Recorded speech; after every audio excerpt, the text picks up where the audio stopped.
Sharpe, Chad Ochocinco, former NFL players, on Myles Garrett recent comments that the Browns are closer than people think. No, you're not. No, you're not. Not without a quarterback. Why? Did he really? Yes, what he said. That's what I mean. We got it in parentheses, so that's what he said. I don't believe that. Quotation, excuse me. Here we go. We just talked about players being PC, PC, and not truthfully saying how they really feel. You know, you understand the landscape of the NFL. You look at all the teams that are in the playoffs right now.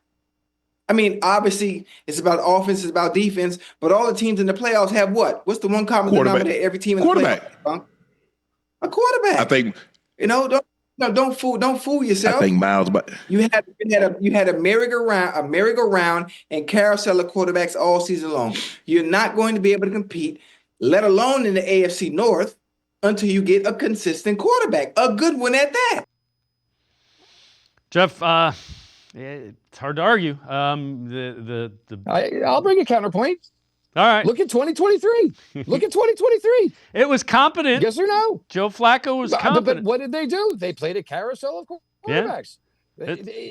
2 years. If you have your other faculties in order, yes, you're telling me that if you all woke up today and I said Josh Allen threw for 126 yards in the semifinal playoff game at home, would any of you for a second believe that the Buffalo Bills won that game?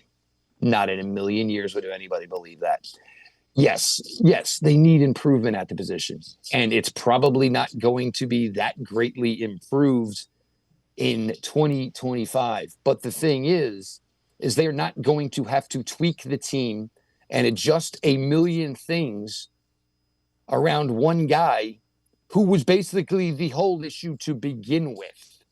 And that was my biggest pet peeve of what we've learned that went on here in 2024. All the success you had in 2023, you didn't change anything. Whether it was PJ Walker, whether it was DTR, whether it was Joe Flacco, you were running your system and playing really good defense. This offseason, you went and tweaked things. You brought in a different offensive coordinator. You tweaked the run game, everything that your team was good at to try to accommodate for the fact that number 4 was not playing up to the level you were hoping for. He was the issue. He was always the issue. They did not get what they paid for. You can't return it. You lost the receipt, whatever.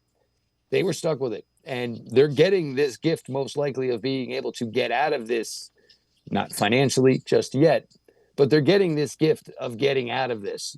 So what they feel is that if everybody is able to just do their jobs, the team should greatly improve as long as you just have competent quarterback play. They did not have competent quarterback play in 24. Well, you point to the Bills beating the Ravens. Ravens turned the ball over.